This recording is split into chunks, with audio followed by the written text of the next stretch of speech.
On est au IVe siècle. Presque 400 ans après Jésus, on célébrait à Rome le fait que le soleil serait invaincu et que de nouveau il augmenterait. Ça s'appelle le solstice d'hiver. C'est pour ça que les chrétiens, au IVe siècle, ont décidé de mettre Noël à cette date. Probablement, c'était plutôt au printemps ou en automne. Mais c'est égal. Bon anniversaire, Seigneur Jésus. Où est le gâteau? Ah, non.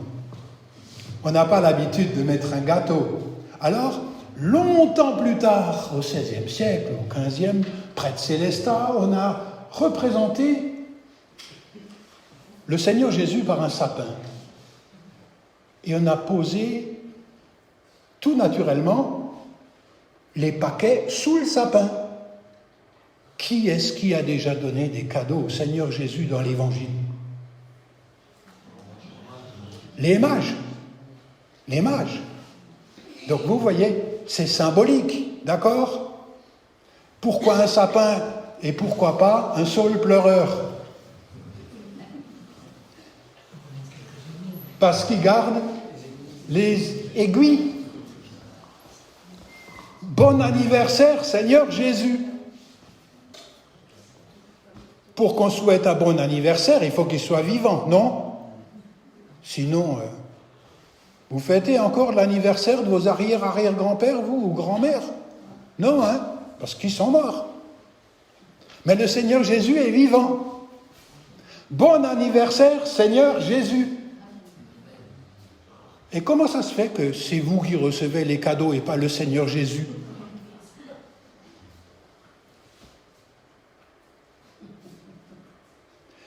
Parce que le Seigneur Jésus, c'est un paquet de Dieu pour nous. On l'a dit, hein? Là, toute la liste de choses, c'est un paquet de Dieu pour nous. Maintenant, j'aimerais vous dire, il y a deux histoires que je vais ajouter aux belles histoires qu'on a déjà entendues. La première est de l'Évangile et la deuxième est plus récente. Mais ça parle tous les deux de Jésus. Rendre hommage à Jésus. Qui a voulu rendre hommage à Jésus? D'abord, qu'est-ce que c'est que ce truc? D'abord, qu'est-ce que c'est qu'une crèche? Nous, on représente une crèche comme ce qui est là en bambou, mais ça peut être en toutes sortes de choses. Vous avez une crèche. Combien ont une crèche chez lui ou chez elle à la maison? Bon, vous suivez une tradition. La crèche, c'est quoi? Un endroit, une étable, mais plus particulièrement, le mot crèche, c'est la mangeoire pour les animaux et particulièrement pour les moutons. On n'est pas sûr que c'était une cabane, on n'est pas sûr que c'était une étable, mais on est sûr que c'était une mangeoire. J'ai marché un jour de Jérusalem jusqu'à Bethléem. Il m'a fallu 2h30, 3 heures, quelque chose comme ça. En ce temps-là, on pouvait encore. Quand vous approchez de Bethléem, il y a des grottes. Et dans ces grottes, il y avait les plus pauvres, les bergers. Et de côté, ils mettaient un endroit où ils mettaient du foin ou des grains, ce qu'il fallait pour que les animaux puissent avoir à manger. Et c'est là-dedans que Marie enceinte a dû mettre son bébé faute de mieux. Maintenant, vous avez vu ce petit truc-là? Les enfants, qu'est-ce que c'est que ça? Une étoile filante. Une étoile filante. Pourquoi tu dis filante? Oui, tu as raison. Parce qu'elle se déplace, n'est-ce pas? Oui. Sinon, les étoiles se déplacent aussi, mais on ne les voit pas bien se déplacer, non? C'est une histoire d'étoiles que je vais vous lire dans l'Évangile selon Matthieu au chapitre 2. Et les enfants, j'ai une question pour vous tout à l'heure. Combien de fois on voit l'étoile? D'accord? Attendez, pour tout à l'heure, d'accord? Je vous lis la chose dans une Bible. Les adultes ne croyez pas que je joue à la Game Boy ou à quoi que ce soit, là. Je lis ma Bible. Non, je ne regarde pas le match. J'ai mieux que le match maintenant et on peut le voir en différé. J'avais déjà oublié ce truc. Bon anniversaire, Seigneur Jésus. Écoutez bien ce qui se passe. Jésus naquit à Bethléem. C'est à côté de Jérusalem. En Judée, c'est la région, c'est comme l'Alsace. À l'époque du roi Hérode. C'est pour ça que c'est sans doute faux. On ne fête pas l'an 0. L'an 0, ils se sont trompés à partir du 4e au 6e siècle. C'est peut-être l'an -4 ou -7 que Jésus est né, parce que Hérode, il était déjà mort en l'an 0. Vous comprenez? Bon, on peut se tromper dans la vie. C'est pas grave, c'est pas grave. Ce qui est grave, c'est de ne pas célébrer l'anniversaire de Jésus n'importe quand, maintenant, pourquoi pas? Vous êtes d'accord avec ça? Alors on continue. Or, des savants ou des mages venus d'Orient, alors quand on est en Palestine, l'Orient c'est de l'autre côté par rapport à chez nous, arrivèrent à Jérusalem et dirent: où est le roi des Juifs qui vient de naître? En effet, nous avons vu son étoile en Orient et nous sommes venus pour l'adorer. Où est-ce qu'ils ont vu son étoile? En Orient. Donc ils l'ont vu partir, mais ils ne l'ont pas suivi là. Ils sont allés vers l'endroit où ils croyaient que l'étoile préfigurait la naissance d'un roi. Ouais. Et ils arrivent à Jérusalem. Où est-ce que vous seriez allés, vous, pour voir le roi à Jérusalem? À l'auberge? Non. Au palais, moi aussi, j'irais au palais. Quand le roi en place, il s'appelait Hérode, celui-là, il va trembler. Et il voudra aussi rendre hommage à Jésus, vous allez voir, mais je ne le crois pas, c'est un menteur. Écoutez bien. Quand le roi Hérode à Jérusalem apprit cela, il fut troublé, et tout Jérusalem avec lui. Donc ça c'est sûr. Il rassembla tous les chefs des prêtres et spécialistes de la loi que comptait le peuple et leur demanda où le Messie devait naître. Est-ce que les Juifs regardent dans les étoiles? Non, c'est des créatures de Dieu pour eux. Mais ils regardent dans la Bible, dans leur Bible. Et voilà ce qu'ils trouvent dans la Bible. Ils lui dirent: à Bethléem, c'est écrit dans le livre de Michée, en Judée, car voici ce qui a été écrit par le prophète dans la Bible.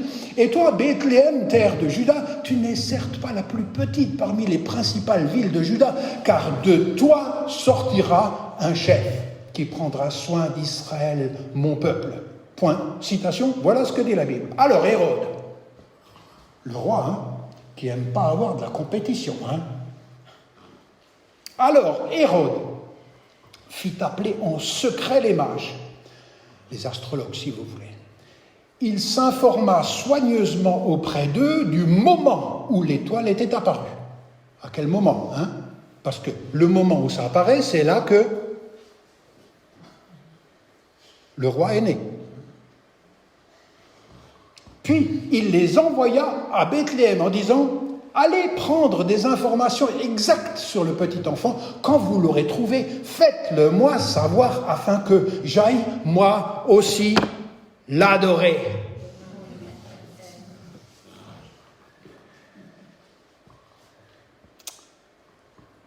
Après avoir entendu le roi, ils partirent. L'étoile qu'ils avaient vue en Orient allait devant eux jusqu'au moment où, arrivée au-dessus de l'endroit où était le petit enfant, elle s'arrêta.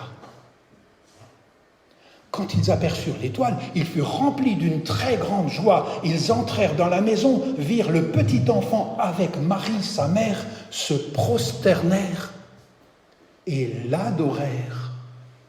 Ensuite, ils ouvrirent leur trésor, ça c'est là que viennent les cadeaux, et lui offrirent en cadeau de l'or,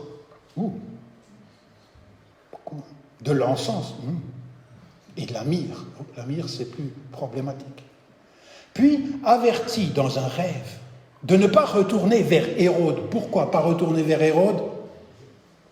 Parce que sinon il allait savoir où il était. Sinon, il saurait où il était, et il savait bien que Hérode ne voulait pas l'adorer, mais le zigouiller. Et zigouiller, C'est ce qui va arriver à la suite de l'Évangile, mais je vous laisse lire ça chez vous. Ils regagnèrent leur pays par un autre chemin. Écoutez, beaucoup de gens dans ce monde cherchent le salut. Ils vont presque tous vers les palais. Mais il faut à un moment donné qu'on soit présent chez les chercheurs pour leur dire « c'est pas ici, c'est plus humble, c'est dans une crèche ». Beaucoup de gens passent devant la crèche de Jésus et ne se rendent pas compte à quel point c'est un palais, c'est le roi des rois qui est là. Je crois que c'est important. L'astrologie, beaucoup de sciences vont porter vers le salut ailleurs que dans la crèche de Jésus. Dans des trucs riches, dans des trucs m'as-tu vu, dans les trucs tape à l'œil. Mais notre Seigneur nous dit que le salut ne réside pas dans ceci, mais dans la simple naissance de Jésus. Il faut que Jésus naisse pas seulement dans une crèche, mais dans nos cœurs. Il faut que Jésus naisse dans nos crèches-cœurs, pas crève-cœur, crèche-cœur. Et j'en arrive à la deuxième histoire, c'est l'histoire de Walter. Vous connaissez Walter ? Non, mais bientôt vous allez le connaître. Walter, écoutez, il a déjà redoublé 2 fois, il est en CM1. CM1, il avait 9 ans. CM1, on y est à quel âge ? CM1 ? Ah, on dit plus CM1 maintenant ? Si, t'es toujours 7 ans ou bien quelque chose comme ça. Ouais. Plus. Excusez-moi, je suis un peu décalé, moi. Oui, enfin, toujours, vous voyez, il a déjà redoublé 2 fois. Le petit Walter. Walter avait juste 9 ans. Il est en CM1, CE1. Merci beaucoup. Oh, excusez, c'est un peu vieux pour moi, mais... oui. 2 ans de retard. C'était le siècle précédent.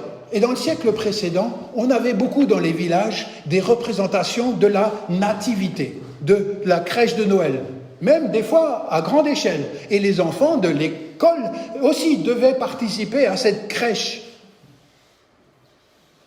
Walter aurait bien aimé, dans la mise en scène de la crèche de Noël, jouer le rôle d'un berger. Est-ce que tu veux bien me prendre ? Il y a une petite... là en bas, un truc blanc, il y a un berger dedans. Tu veux bien me le trouver, s'il te plaît ? Tu me trouves un berger. Là, tu vois, il n'y a pas derrière, il y a... Oui, je voudrais vous montrer. Il voulait juste être le berger, mais pas n'importe quel berger. Il voulait être le berger avec la flûte. Si, c'est ça. Il rêvait à ça. Est-ce que tu as trouvé le berger avec la flûte ? Ah ben oui. Ah ben voilà, tu peux le montrer à tes copains. Et puis les grands enfants, ils ont aussi le droit de le regarder. On peut le faire passer. Mais mademoiselle Schmidt, c'était l'institutrice, lui avait confié un rôle beaucoup plus important encore. Il lui a dit, toi, Walter, tu vas jouer le rôle de quelqu'un d'important. C'est ainsi que ce jour-là, une foule de villageois est venue pour écouter ce qui se passait. On racontait l'histoire de Noël, on pouvait y voir les maisons de Bethléem, les houlettes des bergers, la crèche, les barbes, les couronnes des rois, les auréoles et toute une bande d'enfants pour interpréter la voix des anges. Le moment vient où Joseph devait amener enceinte et proche d'accoucher à l'aubergerie de Bethléem. Joseph frappa très fort à la porte, d'une auberge. Walter, il était l'aubergiste. Walter, en tant qu'aubergiste, c'était son rôle, se tenait derrière la porte et attendait. Et tout d'un coup, il entend tom. « Que voulez-vous » demanda Walter sèchement, en ouvrant tout grand la porte. « Nous cherchons à passer la nuit. »« Allez voir ailleurs » dit Walter. Walter fixa ses regards tout droit devant lui, sans regarder Marie et Joseph, mais s'exprima avec une voix très claire. « Allez-vous-en » L'auberge est pleine, plus de place. Mais monsieur, nous avons déjà cherché partout, sans résultat. Nous venons de loin, nous sommes épuisés. Et regardez Marie, elle est enceinte. S'il vous plaît, cher hôtelier, ouvrez un petit endroit quelque part pour elle. On n'a pas trouvé ailleurs. À ce moment-là, pour la première fois, le regard sévère de Walter se fit plus doux et il se tourna cette fois-ci vers Marie. Puis vint un long, trop long moment de silence. Si long que les témoins de la scène étaient tous gênés. Le souffleur lui dit « Walter, non, allez-vous-en ! Walter, dis-le, non, allez-vous-en ! » Walter dit « Non,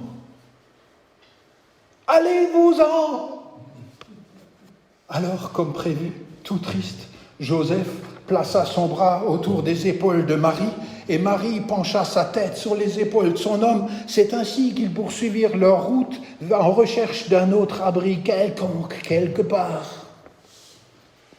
Mais, contre toute attente, l'aubergiste ne retourna pas à l'intérieur de son hôtel en fermant la porte. Walter restait figé sur le seuil de son bâtiment, le regard fixé sur le couple désespéré, la bouche grande ouverte, le front plissé, rempli d'effroi, et on voyait clairement sur ses joues couler des larmes. Il ne bougeait plus. Le souffleur lui dit « Rentre maintenant !» Mais il ne bougeait plus. Et soudain, contre toute logique, l'histoire de cette naissance se déroula autrement que celle des années précédentes. On entendit « Reste, Joseph! Ramène Marie !» Et le visage de Walter s'illumina d'un large sourire. « Vous pouvez prendre ma chambre à moi !»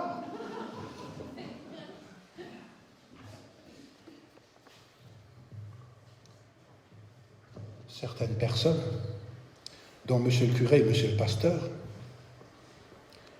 crurent que Walter avait vraiment gâché toute l'histoire. Toute la féerie de Noël, pensait-il. Mais beaucoup, et longtemps encore après, soutinrent que de toutes les veillées de Noël, c'était la version la plus fidèle à l'esprit de Noël.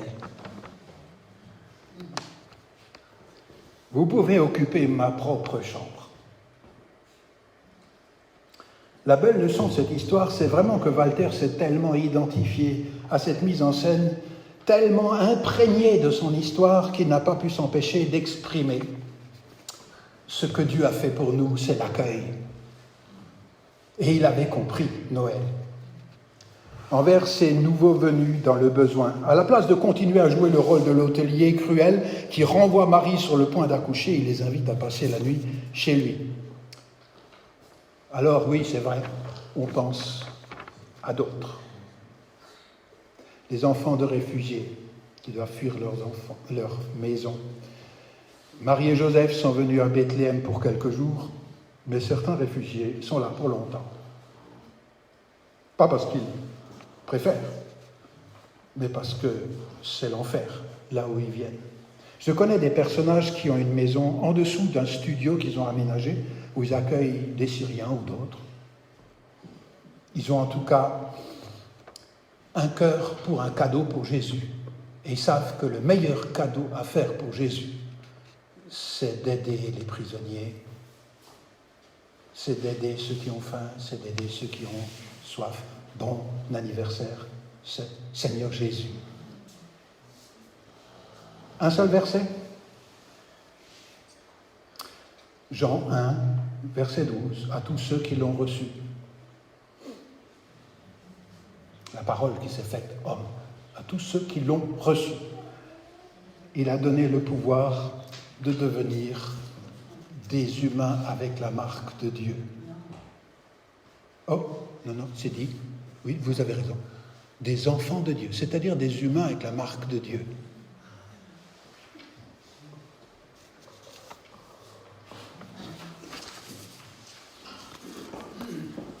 Vous vous souviendrez, Walter? Oui, nous prions ensemble.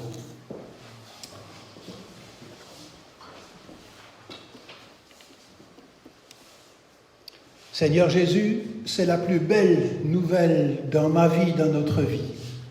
Tu es venu et tu es comme une lumière dans ce monde de ténèbres. Nous te remercions parce que nous aussi nous étions dans les ténèbres. Nous te remercions parce que en toi nous avons reçu le cadeau le plus grand qu'on ait jamais reçu. Le pardon de nos péchés, la vie nouvelle, une lumière sur notre chemin, une bonne et raisonnable manière de vivre dans l'espérance. Seigneur Jésus, toi qui es vivant, nous voulons te le dire ensemble ce soir de Noël. Bon anniversaire, Seigneur Jésus. Merci pour le cadeau que tu es pour nous. Amen.